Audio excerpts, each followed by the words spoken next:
Welcome, listeners, to another episode of Listen, Learn, and Love, hosted by Richard Osler. I have a returning guest coming on the podcast, my friend Bryce Cook. Welcome to the podcast, Bryce. Thanks, Richard. It's fun to do this again. I don't know if I can add any more than I have before, but I guess there's some things we could catch up on, maybe. I think so. And listeners, when I stepped in this space, and it's almost been 10 years, there were a few other kind of mentors for me that were in the space before me and provided perspective mentorship tools to navigate the space. And Bryce and Sarah Cook, the Wises, have been people like that for me. Others that I recognize have been in this space even longer, Bob Bryce, Carolyn Pearson, and probably many others I'm not even aware of. And of course, many of our LGBTQ Latter-day Saints that have since passed away. But Bryce has been really helpful. Just a little bit about his story. He came on the podcast in episode 116, which is a long time ago, 5 years ago. And I just reached out to Bryce a couple of weeks ago, and I thought, there's every week there's new parents this space, new local leaders, new siblings that want to support somebody, and maybe not everybody knows about Bryce and Sarah's story, the essay that they put together.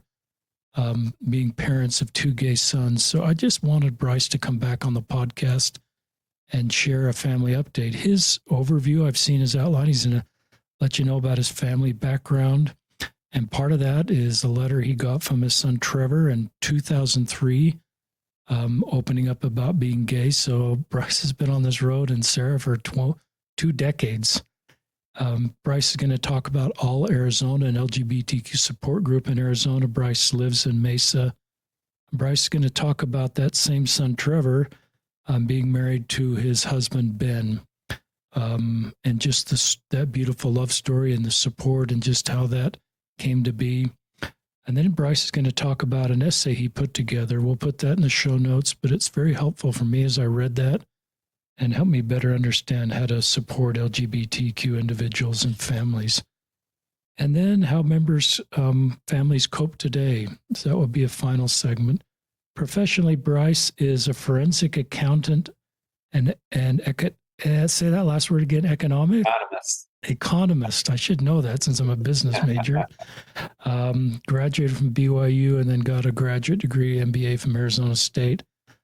Worked for big corporations in Arizona, but then after COVID went on his own, doing the same work, but under his own shingles, so to speak. And Bryce is in his early 60s, a little younger than me by a couple years, and just living his best life, and has 6 kids, 7 grandkids, and just love you and Sarah and the work you're doing and the trailblazing pioneer work that's made an impact for so many subsequent groups that have come along, and families and allies, and especially our LGBTQ people, to feel the love that your family demonstrates within your family as well as in the broader community. You're real pioneers in this space. So with that, I'll turn it over to you, Bryce, to correct anything I've misspoken, because sometimes I get my facts backwards, or anything else you just want to share as we start. Thanks, Richard, and thanks for the kind words. You mentioned a lot of other people who've been kind of pioneers. And one thing that I have learned is I have studied all the issues and gotten immersed in this path that you are on as well, is that there's nothing new under the sun.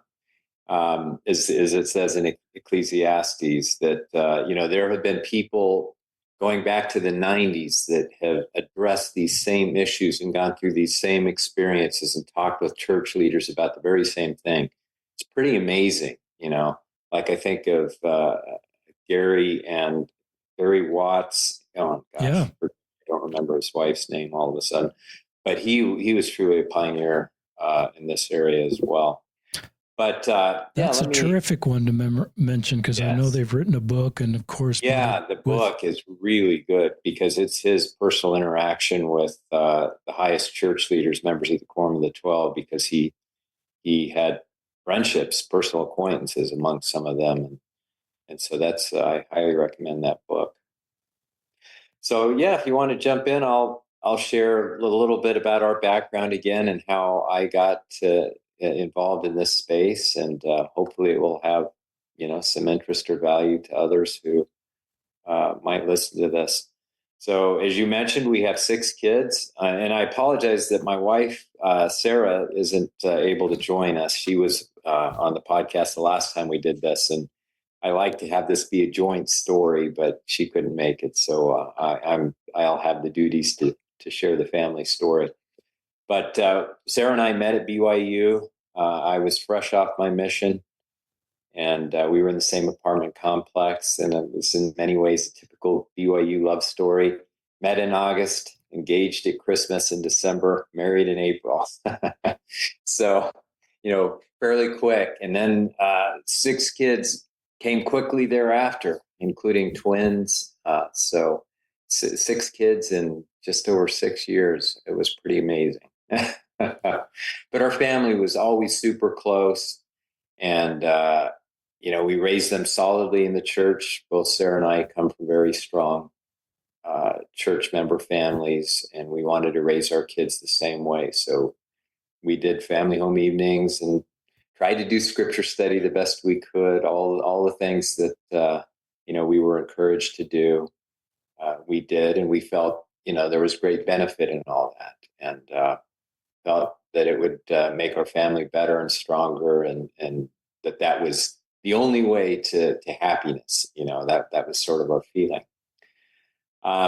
And then, as you mentioned, in 2003, that was kind of the beginning of things that really rocked our world and changed our worldview.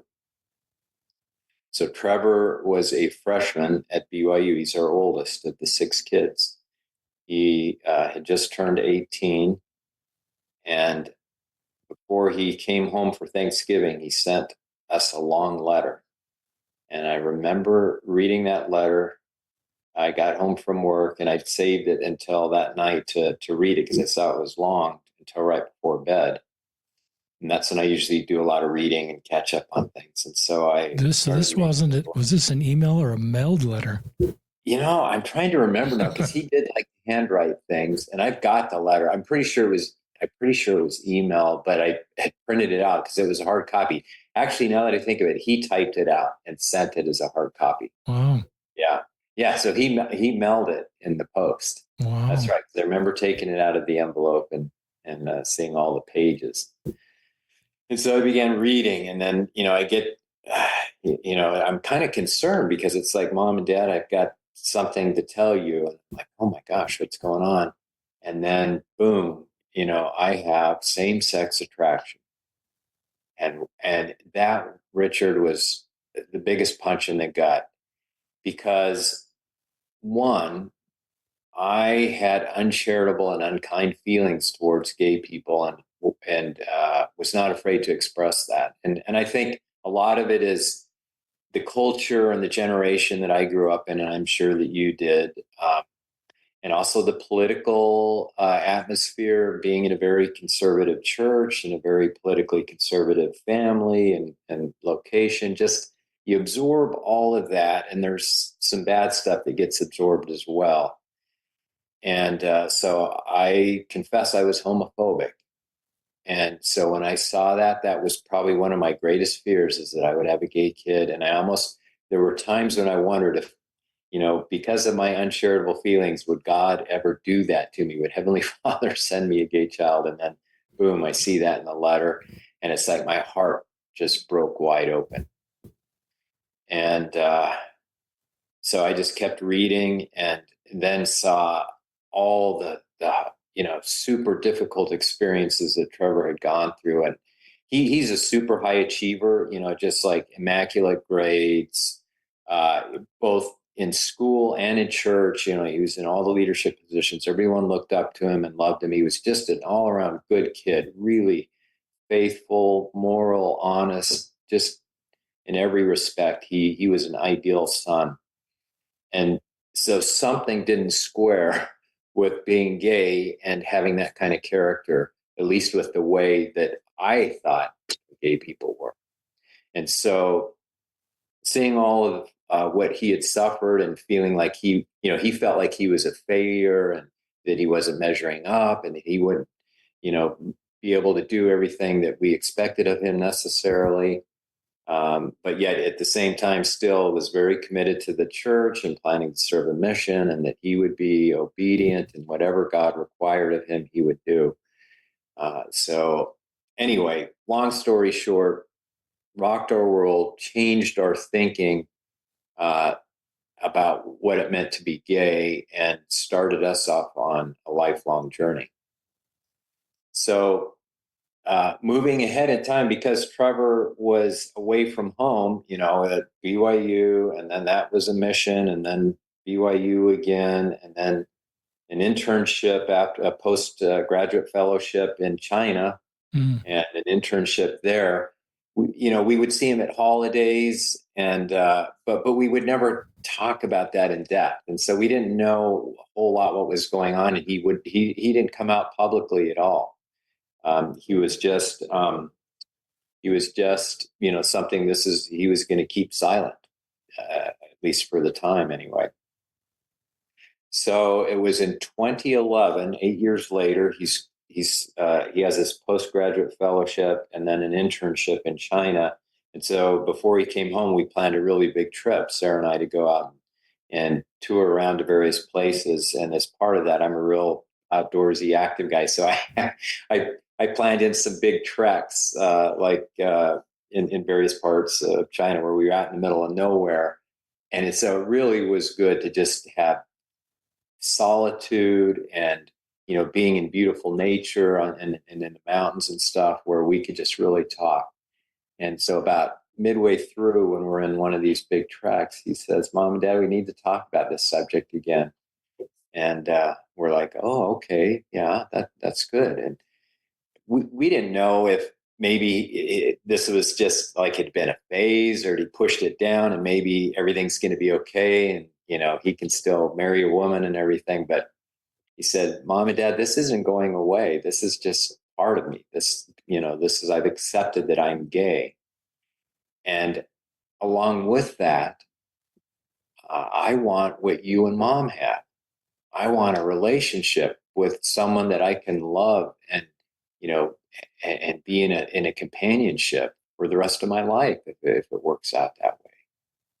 And as I saw his earnestness and how much he had really thought this through and struggled and prayed and, thought about, it was like, how can I deny the logic and the reasonableness and the heartfelt sincerity of that?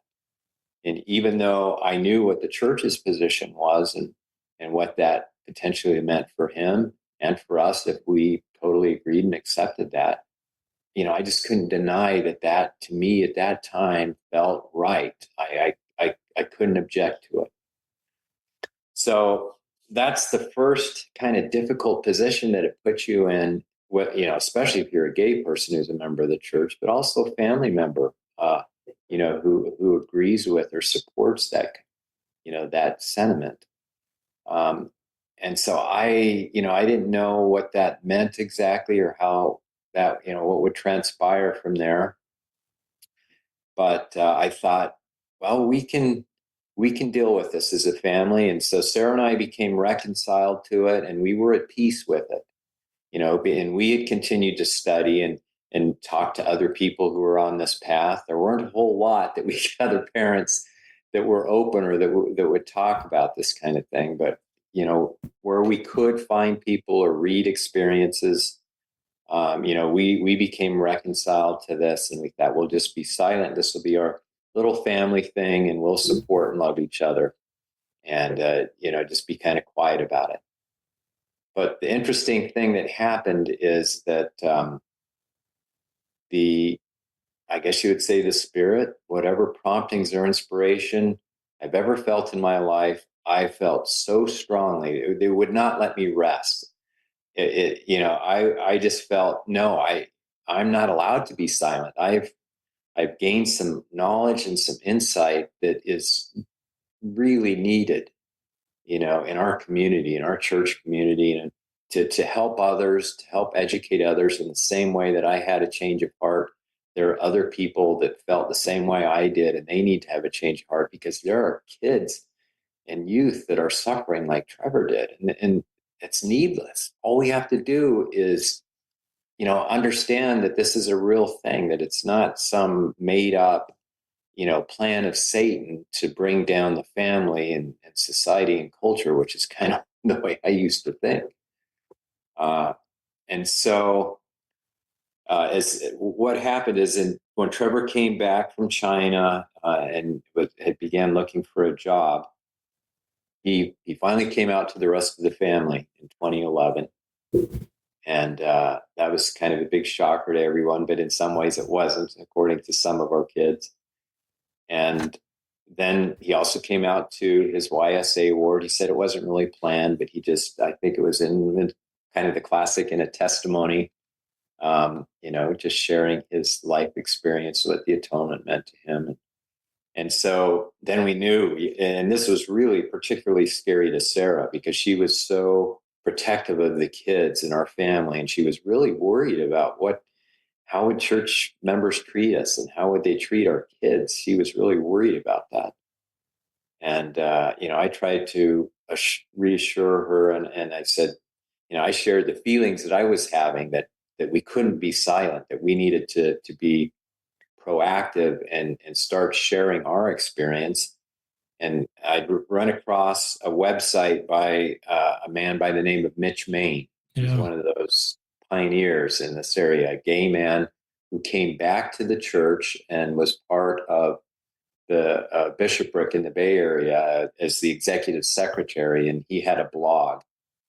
And so he wrote about his experiences, and he became a mentor to me. And I told him that Sarah and I wanted to share our story as coming out as LDS parents of a gay child. That just like Trevor's coming out, we want to come out because we know that it's silence and the taboo of this whole thing that is causing the pain and a lot worse, that even suicidal ideation and all kinds of horrible things.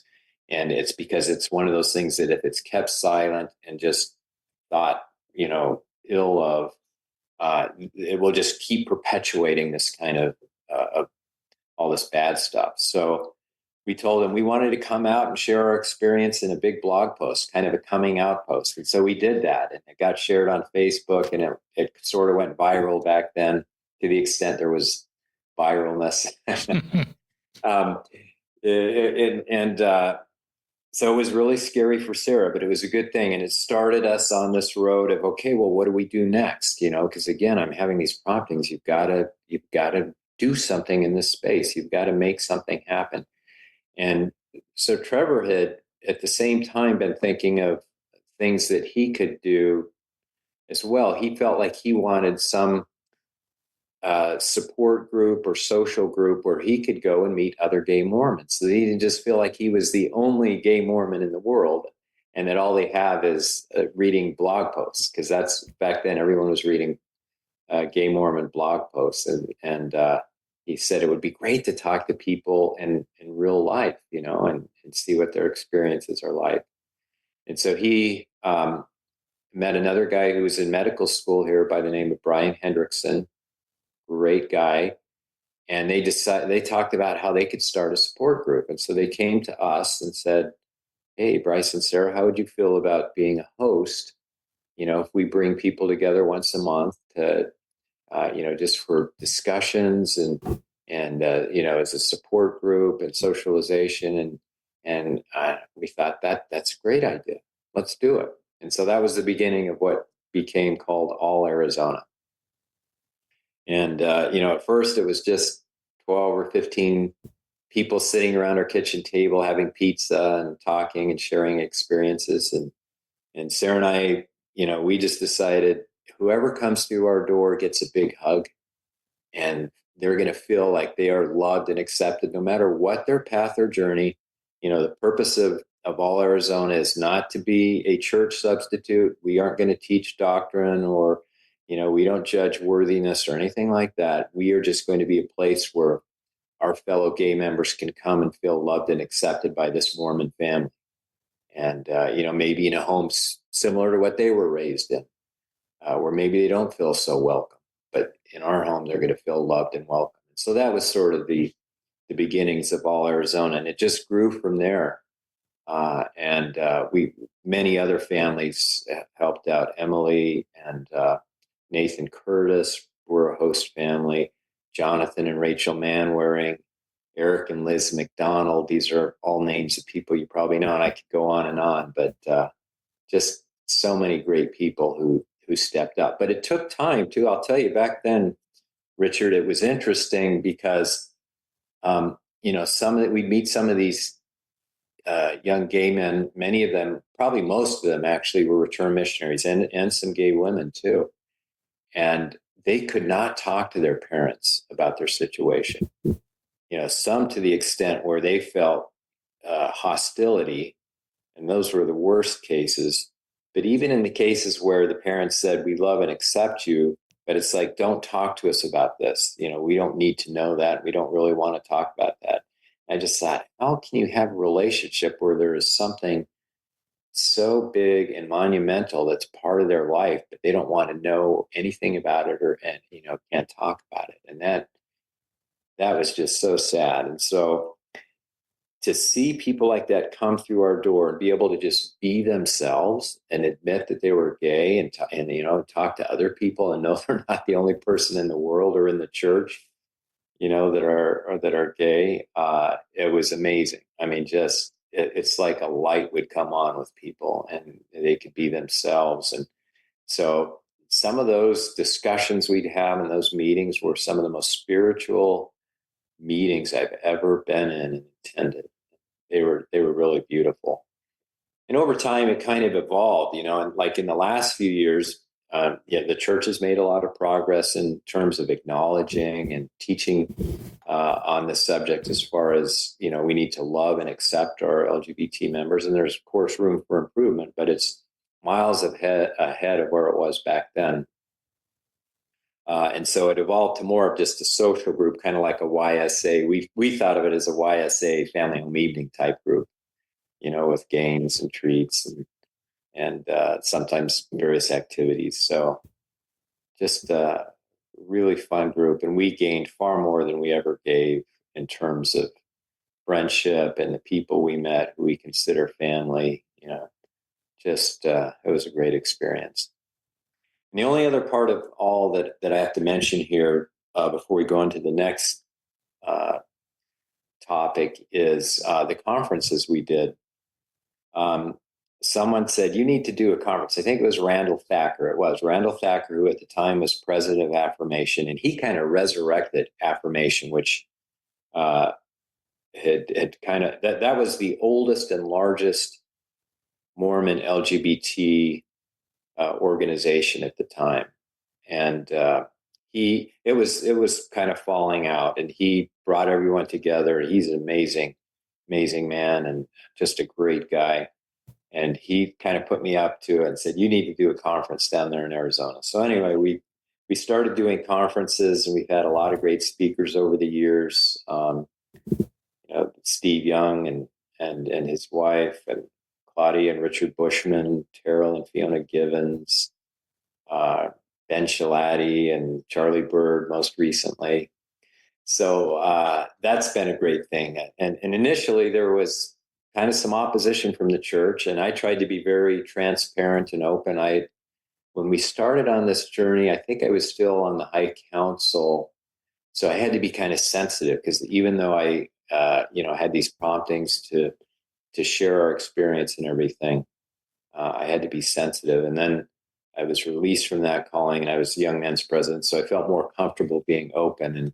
And the good thing is I had a good relationship with, like, our stake president and many of the bishops in our stake. And so even though there was kind of church opposition from the area presidency and from Salt Lake, they knew who I was, and I was being very open and transparent about what we were trying to do, and that we would in no way criticize or incriminate the church in any way. And so they were always willing to come.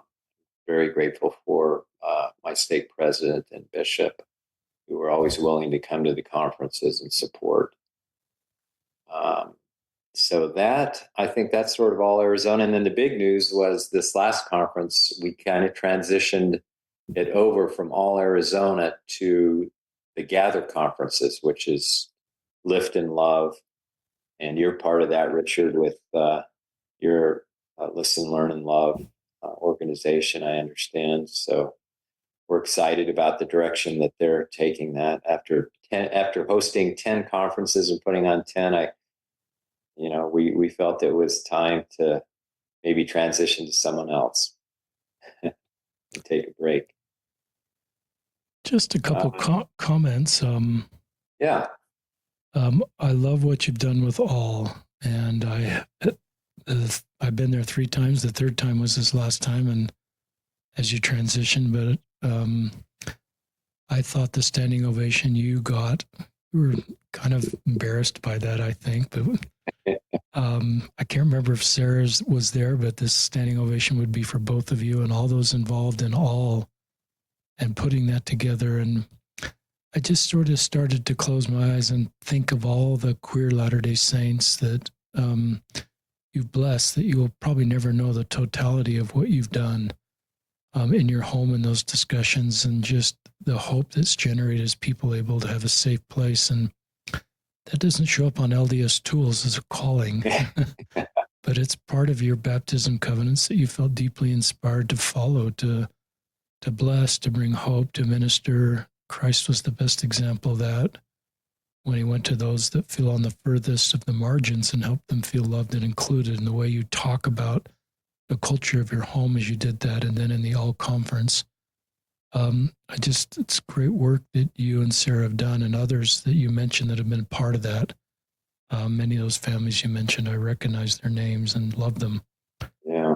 And that one of the things that's so heartening to me is that knowing that I wasn't alone, that there were other people around the country, people like yourself, particularly like you, who, don't have an iron in the fire, so to speak. You don't have a gay child, but just you felt inspired that this was an area that you needed to think about, address, and then make a difference in. And man, when you meet people like that and hear their stories as how they felt impressed and inspired to do this at often great cost, it does affect your social standing in the church when you do something that people might consider, not completely orthodox, or stepping outside, what's fully acceptable, or getting ahead of the church is something that, we would often hear.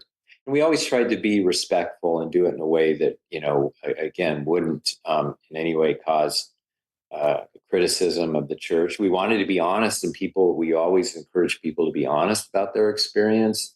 And sometimes that involved, telling about hurtful things, just like in your podcast, right? That sometimes church leadership or positions or things that happen can be very painful and cause lots of difficulties. But, you can do that in the right way without being critical or demeaning or anything like that. Agreed. Yeah, very heartening to see people like you on this path. You're very kind. Keep sharing. Yeah. So let me kind of jump ahead to where life has been since then.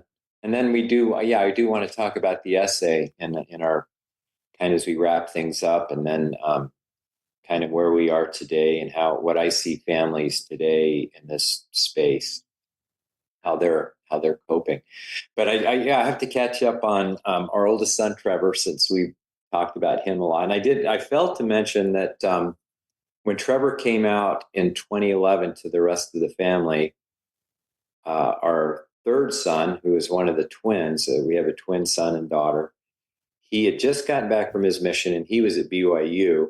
And Trevor did, when he came out to the family, we had Tanner on Skype because he was at BYU Provo. And within a couple weeks, Tanner wrote us a big, long email saying, "Mom and Dad, I was never going to say anything about this, but I'm gay too." Like, wow. Yeah. So, wow. And then, of course, he was raised in a much better atmosphere than Trevor because our hearts completely changed. So when Tanner, he didn't go through all the difficulties that Trevor did so much, but still, given the church position and what everyone expected as far as mission, college, marriage, family, he knew that probably wouldn't work for him. But anyway, Tanner's doing great now, and let me catch up on Trevor. So in 2014, Trevor met someone named Ben, and they began dating. And interestingly, this is the same exact month that our second son, Tyler, he jokes that he's the straight one because he's got two gay brothers. We have 3 boys, 3 girls. Met his now wife, Amy, in his YSA ward. And so we got to see sort of these relationships in parallel, moving forward and sort of blossoming. And, one thing that struck me, Richard, is that whether you're gay or straight, falling in love is falling in love. And, in some relationships, break up and people move on. But for whatever reason, these, 2 couples, they had enough in common and they really fell in love. And so their relationships continued. And Tyler and Amy, they got married a few years later. I can't remember if it was, I don't know, 4 or 5 years. It was longer than Sarah's and my engagement of, having known each other for 6 months. But they got married, and Trevor and Ben became partners. And then just, we'd always talked about, when are you going to get married? And Trevor said, I know, we need to stop living in sin and make this official. He has such a great sense of humor. And so finally, they got the impetus to, get a marriage date on the calendar and get everything organized. And so last November, we had a big wedding, and it was pretty big. They invited a lot of people. It was outdoor in a large yard of some friends of ours from our previous ward. And all the family participated, and they had lots of friends. And what was really fun was, and actually very touching to us, is Trevor invited some of his old young men's leaders and a former bishop who is important to him as he was growing up in that ward, and they all came. Cool. And it was a very conservative ward, but they were good, salt of the earth people, and they came and supported Trevor and had a good time. And it was really good to see that. It really made us feel good, and to renew some of those old ties and relationships. Trevor was married by the judge that he was clerking for. He had just graduated law school a year ago and was clerking for the presiding appeals court judge in Arizona, who happens to be gay and has been married for many years to his husband. And he's a very wise and humorous man. So he was a great person to officiate. And then Trevor had his mom, Sarah, walk him down the aisle, which was kind of fun, kind of a break from tradition. And he and Ben had all the nieces and nephews, or 7 grandkids, participate as ring bearers for the boys and flower girls for the girls. So that was fun to have them all part of the ceremony. But it was just a really joyous, fun, just great to see. If you've never been to a gay wedding, and I've been to several now, and kind of like watching the courtship and blossoming of the relationships in parallel of our straight son and of Trevor and Ben, going to a wedding, just again, a gay wedding, really emphasizes to me just, love is love. We as human beings, we have that capacity to love and that desire to, for most people, to fall in love and find a companion, and someone that we want to be with and attach ourselves to. And so it's been a neat thing to attend some of those kinds of weddings. All right. So in the last, we're getting far along in time. So let me talk a little about the essay that I wrote, which we addressed a little bit on the last on our podcast with you however many, 5 or 6 years ago. So I'd been immersed in this world of gay and church, for quite a few years. And I'd read hundreds of stories in, blogs, there's some books, and I'd met, of course, many gay people, hundreds probably in person, and attended conferences every year. So I was very aware of all the challenges, the difficulties that LGBT people faced and their families. And, I'd heard so many different arguments about various things on doctrine and on how you fit in the church and what all this means. And is it even possible to be in the church? And so it raised a lot of questions for me that I really thought through. I like to think things through, and I'm not afraid to grapple with challenging issues. And I don't mean that as a bragging thing, but just that I like to kind of dig in. I'm naturally curious. So I like to read and learn whatever I can. And so I had always done this. And I realized someone needed to take all these issues and arguments and really interesting ideas and write a treatise or an article or essay on the position of the church on homosexuality and what that means. In the same way that a man by the name of Lester Bush wrote a seminal article on the church and the ban on Black members from priesthood and temple. And, he wrote this back in, I think it was 1972. I can't remember, early 70s. And it was published in Dialogue, a journal of Mormon thought, which was the preeminent sort of intellectual journal at the time and still is.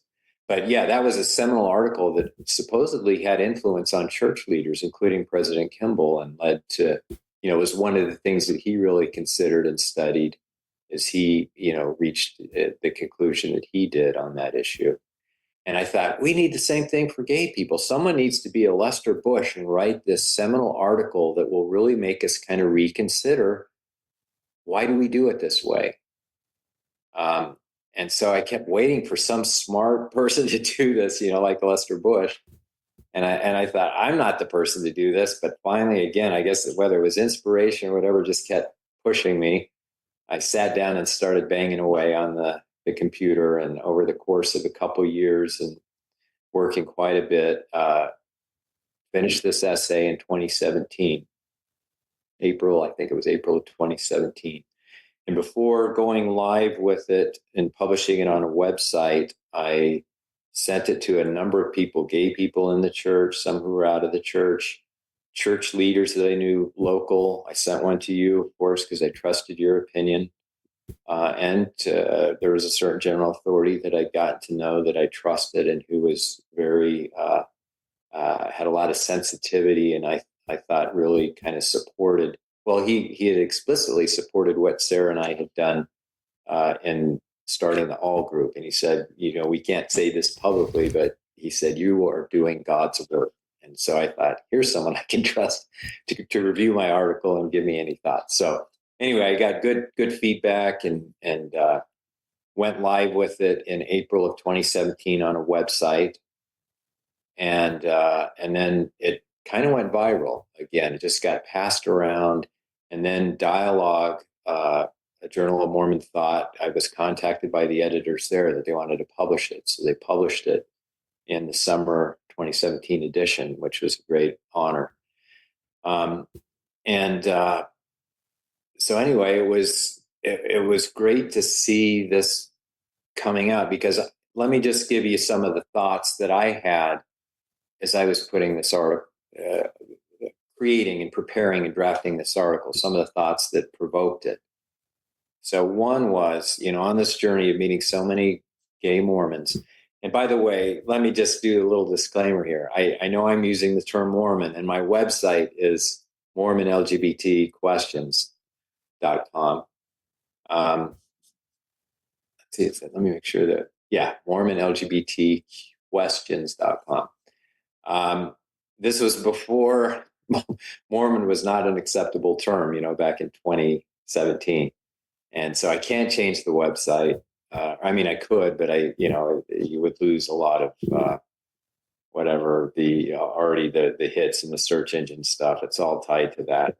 So I apologize for that, especially to any who, that term is, bothers them. But anyway, it is what it is. So, if I accidentally slip and say Mormon every now and then, that's why. But so here are some of the questions, the big challenges that I thought need to be addressed in this article. I see universally in every story, and again, I've read hundreds of stories, I've met hundreds of gay people. My own sons have been through the same thing, mostly Trevor, have gone through tremendous pain and suffering because of what the church teaches and what that means for their life and what they feel inside. And so if this is really God's law and living God's law is supposed to bring peace and contentment and happiness, then why is there so much anguish, depression, suicide? Seriously, almost everyone, in this earlier generation, it's more accepted now, so I don't think it's quite as bad. But every story you read, someone goes through a dark night of the soul where, like, would I be better off dead than fighting this horrible feeling I have inside? Because they would, what to us is just normal human longing for, love and intimacy and everything we teach. Oh, that's normal. That's good. For them, it's like, oh, this is the devil inside me, so obviously they're going to have some pretty twisted and emotionally challenging issues to grapple with. And so again, the question is, if this is God's law, then why are the outcomes so horrible? Depression, suicide, anger and leaving the church, losing faith in God. I mean, that didn't square. And then on the other hand, I had begun to meet many good, long-standing gay people who had been in partnerships for years. And I see marriages that are just as efficacious and beautiful and loving, with all the outcomes and blessings of marriage that you would see in a straight marriage, with gay people, whether married or in partnerships. And so, if wickedness never was happiness, and, people would say, well, at some point, it's they're not going to be happy. But no, I'm seeing the same outcomes and blessings of, marriage and love and companionship with gay people as I do with straight people. So again, that's something that doesn't quite square. And so then you start to ask, all right, so what then is the position? What is the basis for assuming that the church's position is really God's will? Because we know that it's easy just to absorb tradition and culture. Well, it's always been this way. This is what we infer maybe from certain biblical passages. This is what Christian religion and other religions have taught and understood for, centuries. And so it's just kind of, it's by default. This is God's position. Well, could that be wrong? Because have we changed positions before? And, when you start looking at history, absolutely. Polygamy is a huge one. Race, of course, is a huge one. The priesthood ban that was lifted. Things like birth control. But, the first presidency had really strong doctrines and positions and statements on, no birth control. And that's all changed. So these are all the things that really kind of provoked me to address and write this article. And so that's what prompted the title of the essay or the article, which is, what do we know of God's will for his LGBT children? An examination of the LDS Church's position on homosexuality. So I first kind of talk about the history of the church with homosexuality and how that evolved over time. And then I address the church's position in terms of doctrine. What is it taught and what's the doctrinal basis and how does that hold up? Then also just from a moral philosophy or just, even religion aside, is there anything inherently immoral about homosexuality?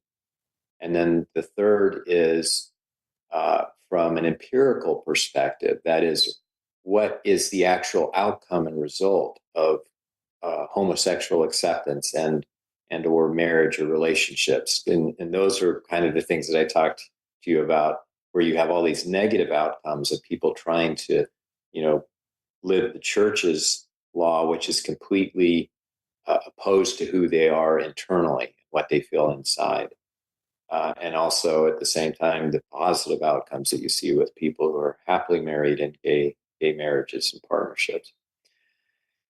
So that's the article, just real high level. It's long. I warn anyone who looks it up, it's long, but the feedback was really good. Like I say, and I know it even got reviewed or read by a number of high-ranking general authorities, some of whom were not happy with it. Fortunately, I didn't face any challenges to my membership status or anything because of that, although I did receive some input that could possibly happen from someone in the know. But so far, nothing. So anyway, that's the article.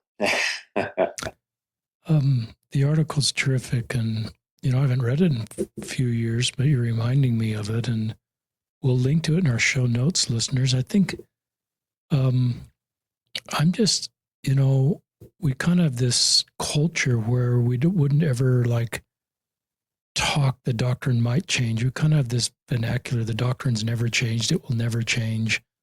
I think eternal truths don't change, and our doctrine is the best reflection of the eternal truths and our best attempt to match eternal truths.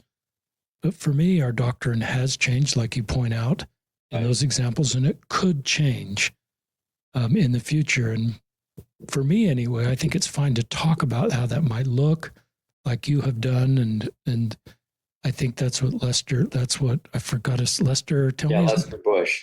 Bush did in the 70s. And I just hope as Latter-day Saints, we make space for people that are, I don't think you campaign that this is the direction the church needs to go. You didn't form a movement. So you just, I thought it was a really thoughtfully, and it's part of your forensic brain that probably makes you really good professionally to kind of take that same skill set. You're naturally curious and just write this down. And it really helped me. I've always felt, so it really helped me. And you humanize people in same-sex marriages for me, because you have several examples before I was exposed to any of those, that those can be healthy, productive, wonderful marriages. And just like your marriage and Sarah's and my marriage and my wife to Sheila is the same way. So I think, it helps us ask better questions when we're exposed to content like that and wonder, are we at the finish line? Yeah, a lot of people are really having painful experiences. Is that really God's plan? Our church was restored in a culture with culture around it, and stripping away the culture from eternal truths takes time. And so it does. Time is the key. And I even address this, what you're talking about, doctrine or teaching versus eternal truth. Sometimes that takes centuries. I hope that doesn't take, I guess we have had centuries where gay relationships haven't been sanctioned or understood. Although, it's interesting, society now has moved in the direction where, after centuries, that is accepted. And I should say Western society, because there are other cultures where it's been accepted. But in our modern Western society, gay marriage is now generally accepted and thought of as fine and normal and a good thing. And so churches usually take a little longer to follow behind that, but we'll see. And I'm not going to make any predictions. Yeah, and even our own church supported the legislation that I think came out of Congress and sent to General Authority 70 to the White House to be part of that signing ceremony, where I think the church basically said, we support the right for people to live their lives the way they want to. And we as a church want the right to, live our church the way we want to as part of religious freedom, and just trying to, but I thought compared to where we were with, some of that's a big change to. Very big change for Prop 8. They were fighting marriage tooth and nail and pouring money and time and resources. Yeah, that's a big change. So there's, I encourage people to, read this essay. I thought it was terrific. I think people, you know, I'm glad you wrote it. It's probably done more to help than you probably ever realize. And I know you've got another segment you want to share, I think, in your outline, and then I'll ask you some more questions. We can kind of wrap up here. I think with regards to the article and kind of this last section that I thought about talking about how member families cope today, the article kind of ends, and I never advocate for anything explicitly. It's more, as you point out, I try to let people draw their own conclusion. But the point is, the church now has made a lot of progress. It has admittedly made a lot of change since Trevor first came out and we first came out as parents. And it is a much better place to be. But the doctrine, as long as the doctrine is still that, so this is the way a young gay person would feel. I feel just like my friends who are straight, I want to date, I want to fall in love, I want to get married someday. And, but the church's teaching is, no, those feelings are wrong. And if you act on them, that is one of the gravest sins you could commit in your entire life. And you will be basically kicked out of our church, excommunicated. That's one of the few things that they are excommunicating people for in this day and age. And so that's, as most parents will say, that's sort of a toxic atmosphere to raise their kids in. And kids are coming out at younger and younger ages. And so in my experience, especially seeing a particular Facebook group that LDS parents of gay kids are involved in, they're coming out at younger ages. And a lot of those families and those parents feel that they can't be in the church anymore, which is sad. We have lost so many good people, but they see that this would cause, just mental incongruence and toxicity, and just it's not good for them, to hear those kinds of messages. And so we lose people like that. And that's where I'm hoping that, maybe the younger generations, and as leadership slowly but surely, recycles through some of those younger generations who can see things a little differently, kind of like with Blacks in the priesthood, that maybe something will change in that respect. And just as an example, and we can maybe end on this, we had the missionaries over for dinner last week, and I like to do that periodically just to feed them a good meal, and also it gives us a chance to share our family experience, which might be new to them. And we always offer ourselves as a resource if they ever have questions or people they're teaching or come across that it would be helpful for them to talk to someone like us. So the subject can come up just during normal conversation, and in the end, where they always share a message, and a prayer, and then one of the elders bore his testimony, and he shared how the greatest thing to him about the church is that he has this strong testimony that his family will be together forever, and what a beautiful thing that is. That just makes life worth it to know that he can be with his family forever. And I said, Elder, that is a beautiful thought. But let me share something with you. According to the church, my family can't be together forever. There are some families that, that's not possible given the church's teachings. And then they were kind of shocked. And I explained, I have two gay sons, and they're just as good and honest and upright as any member of the church that I know, but the church's position is they cannot, we can't be an eternal family. They can't be in the celestial kingdom. They're not living God's law as taught by our church. So anyway, that provoked some really good discussion. And optimistically, from my perspective, they both were just really open to discuss that. And One of the missionaries said, I love hearing things like this because it just opens my mind to new things. And I love learning. And I have learned so much talking to people that from my little town in Utah that I grew up in, this has opened my world up so much. And so that gives me hope, that you see missionaries like this which maybe 10 or 15 years ago, they would have been more defensive, well, this is what the church teaches and this is the only way it can be.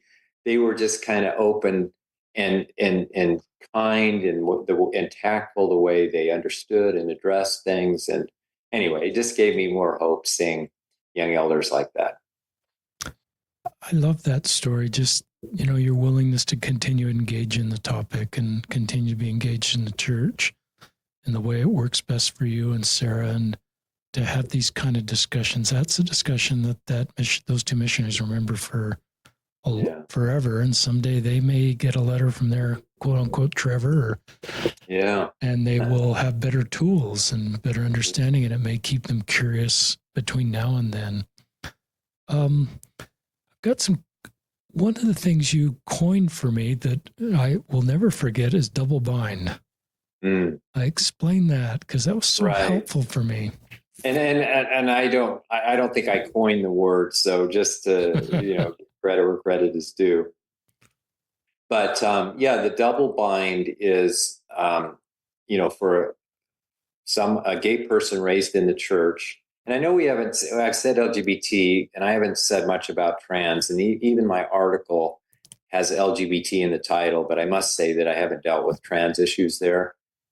And my complete heart and understanding goes out to them as well, because I know so many parents that is, especially politically right now, that is such a difficult issue to have trans kids and to be able to get the medical care that they need when there's so much opposition. But anyway, that's a tangent. But I just wanted to make sure I give a little shout out to our trans members and families.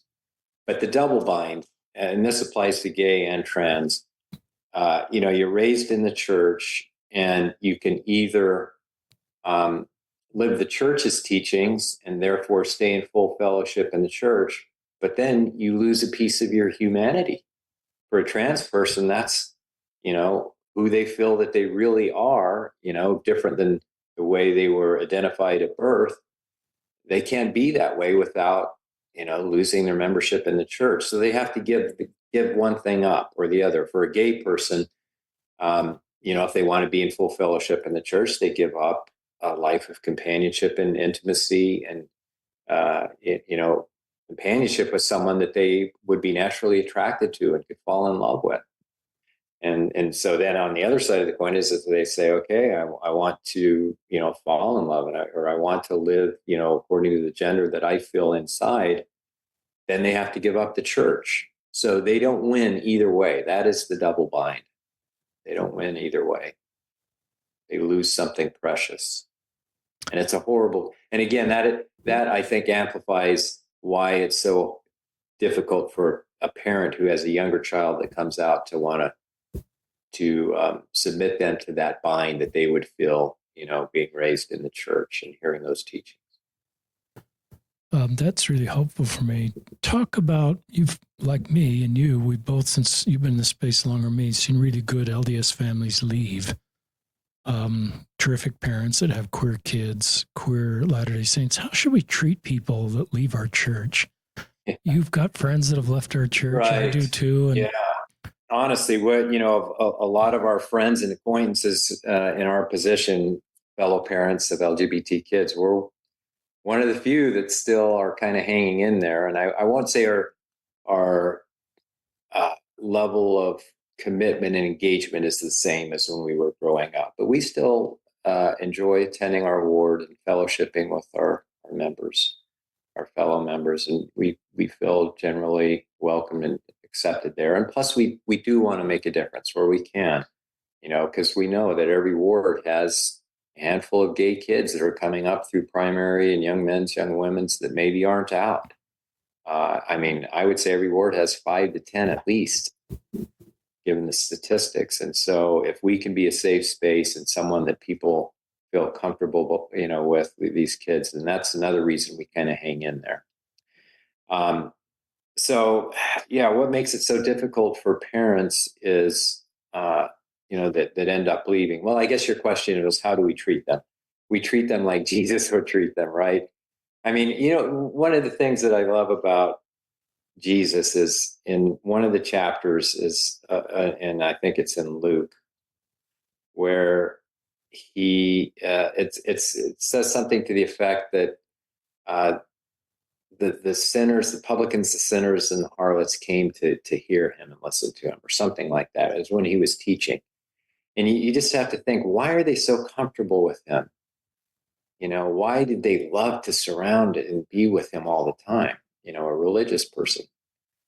And, contrast that with how the Pharisees felt about the publicans and the sinners and the harlots.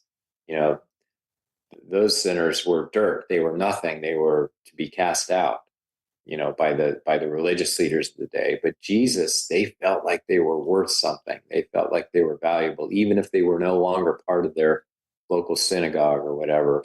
They felt like Jesus loved them and saw value in them. And so, same way with families who leave the church, I think we need to have mercy and understanding. And if we put ourselves in their shoes, who are we to say we would be any different? Those are some thoughts. Great answer. I'm coming back to your essay a little bit, and something I wrote in my first book. I just hope as a church we recognize the courage it takes for people to be in the church, that maybe privately or mention in confidence or even pray something changes in the church. And we just don't use our sifting mentality. You're getting ahead of the brethren, you're on the slippery slope, and create a culture where people can be open about things they hope change in the church. You're careful to point out you didn't create advocacy or didn't create a movement. But I think there's a lot of faithful people in the church that hope and pray and maybe share with others, or a leader that they trust, that they hope something changes in the church, and maybe even pray with all their heart that something changes, especially in this space. And I just hope we extend them grace and courage for their honesty to step forward with their feelings and become safe places for them to share how they feel, even if we don't feel exactly the same way. I think that's part of becoming a Zion people. It's unity in purpose versus sometimes unity in thought or unity, and so I just think I call it Big Ship Zion, where there's room on the big ship for a lot of different people that have a lot of different feelings, and we need to be more comfortable with that. Some want to stand in the ship figuratively, and let's don't shame them to sit down. Yeah. The ship is probably sturdy enough to handle some people standing. Right. I think as a church, we still have some maturing to do. We're a really young church. And so it's always been in the past about, circle the wagons, let's defend, we kind of have a persecution complex. And so particularly if there's anyone on the inside that we see as a potential threat or not fully in and fully loyal, then, the thought is kind of, well, they maybe shouldn't be with us. The Catholic Church has been around for a couple thousand years, and they can deal with self-criticism and people, taking all kinds of different positions. I think Judaism is a really good example where they have different movements from, the highly Orthodox to Reform and liberal, and even those that don't have any religious belief, but still feel like they want to be part of the community and embrace their heritage, their Jewish heritage, traditions and customs and culture.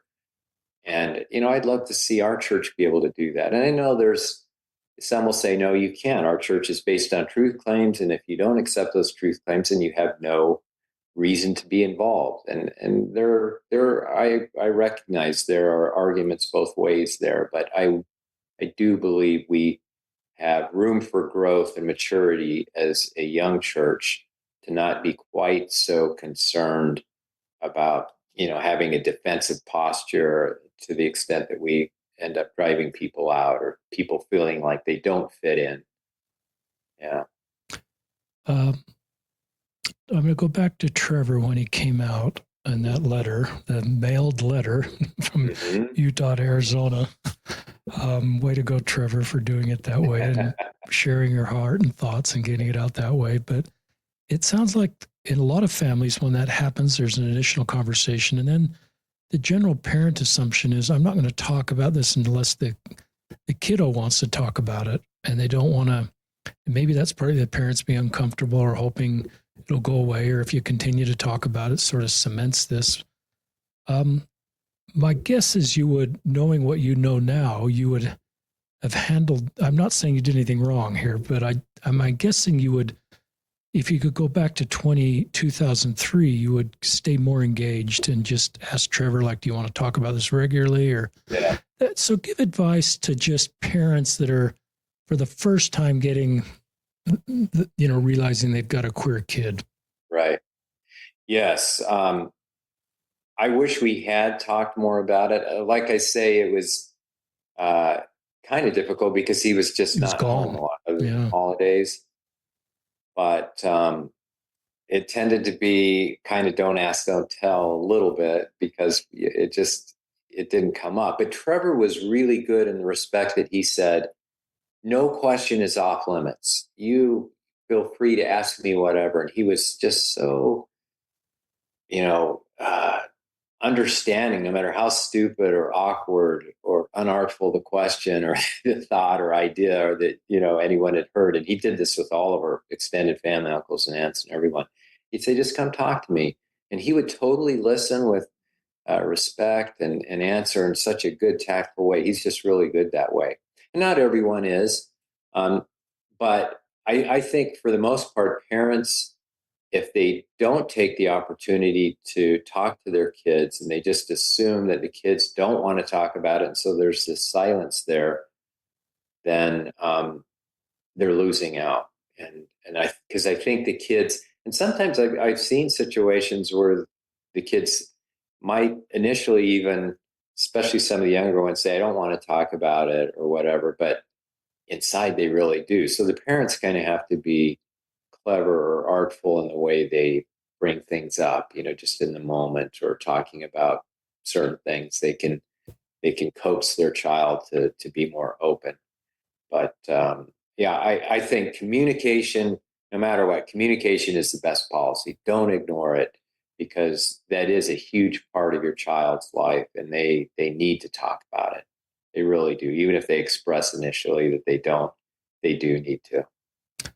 I agree with that. And I think that applies to a local leader that somebody comes out to a friend. I think it's just good to just have a discussion. Do you want to talk about this regularly? Do you want me to bring it up? Do you want to bring it up? Do you want to just have lunch the third Thursday of every month and just let's keep the conversation going?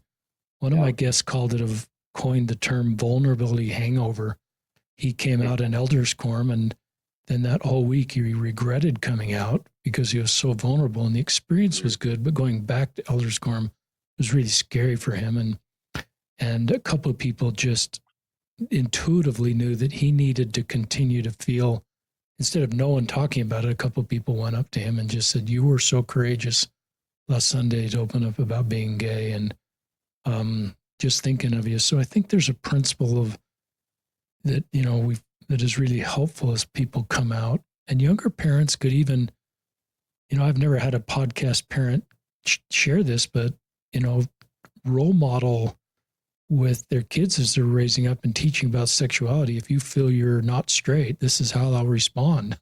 Yeah. No, that's true. I've heard people say that. Parents who, even with their young kids, they start, they want their kids to be comfortable. And so they talk about gay families and they normalize it. I guess that's the term. They normalize it. So the kid doesn't ever, in the event they do have a gay child, they would never feel like they couldn't tell their parent because they don't know how the parent's going to act. If it's normalized, then, and they know their parent would love them either way, then, they would be totally comfortable talking to them if and when the time comes. And listeners, I don't think that confuses a straight kid to be gay. I think we've learned through conversion therapy that we can't get, gay people straight. I don't think the opposite's going to happen by just having exposure to couples in same-sex marriage. And just as a factual basis, as a parent teaching, there's this sexual minorities and gender minorities, and these are real people. And that's right. Because I guarantee you, our family was very straight taught, and we still had two out of six kids gay. once, I had a conversation with somebody I really respect, and he was talking to me about this space. And listeners, he said, well, what do you think? Were you open to changes? And I said, permission to speak candidly. He said, yeah. And I said, maybe we'll get to the point where the eternal truth or the core principle of this is monogamy.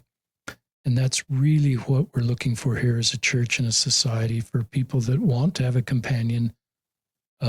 That monogamy is really the principle or the doctrine or the eternal truth we're looking for. Not everybody feels they want to have a companion. I wouldn't want to force that on people, but to have that option available for the whole human family. I love the idea of committed long-term relationships like you're seeing in Tanner and Ben, and you've seen in Tyler and Amy, your straight son, and Trevor and Ben. I may have said, Ben. There you go. I got that wrong. So that's just a thought, listeners, that, I'm just open for more light and understanding in this space. And I wonder, I'm not advocating that I know more than God or directing the leaders of our church, but like many listeners, I think, what could happen in this space? Is there another shoe to drop, since we said this isn't a choice and you can't unchoose it?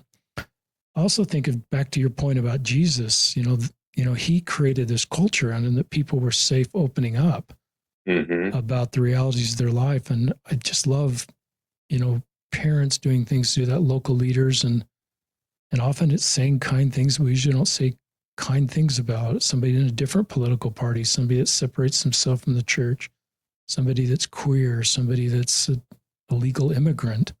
The sort of people that sometimes get demonized, we actually say kind things. I think it just brings a culture in our circle of influence that can just create a feeling we're safe. I've shared this story a lot. Just when I was at the end of being a YSA bishop, I put a pride flag in my bio and started to just put church's statements about LGBTQ people, and no more queer kids came out to me, but several straight kids just, okay, I can talk to this guy. Yeah, exactly. I don't need to talk about my sexual orientation, but I know he can handle the conversation I need to have with him. So there's a real principle there.